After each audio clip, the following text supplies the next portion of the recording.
ATM जाई टंका उठेबा बा बैलेंस चेक करिवार टेंशन एबे धीरे धीरे कमी गलानी। कारण आमे समस्ते घरे बसी बैंक रे केते बैलेंस अछि ताहा यूपीआई माध्यम जानि पारू। हेले एबे मन इच्छा और अकाउंट रे बैलेंस चेक करि परिबे नाही। कारण यूपीआई क्षेत्र रे बड़ परिवर्तन हेबाकू जाउछि एवं एही परिवर्तन 2 अगस्त रु लागू हेबा पई जाउछि, जाहाकू नै एबे सबु आडे भारी चर्चा।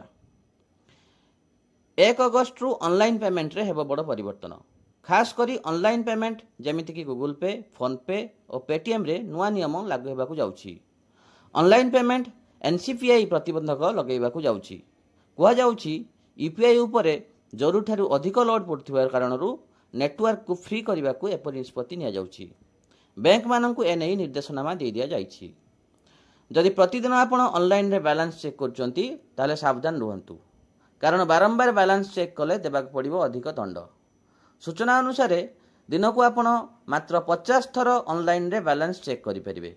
नुआ नियम को नहीं इजी पे रो chief operating officer Musharraf Hussain कहिसंती नुआ नियम लागू हेबा परे व्यापारी को अधिक असुविधार सामना करबा को पड़ी पारे।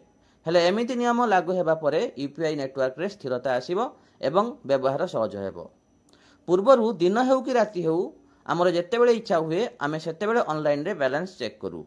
हेले नुआ नियम लागू हेबा परे एणिकी निर्धारित समय सीमा रहिबो। एनसीपीआई पक्षरु मिलिथिबा प्राथमिक सूचना अनुसार सकाळ 10 रु द्विपहर गोटाए पुणी संध्या 5 रु राति 9:30 पर्यंत बैलेंस चेक करिवार समय दिया जिवो, किंबा एही समय रे बैलेंस चेक करि परिबे नाही ग्राहक।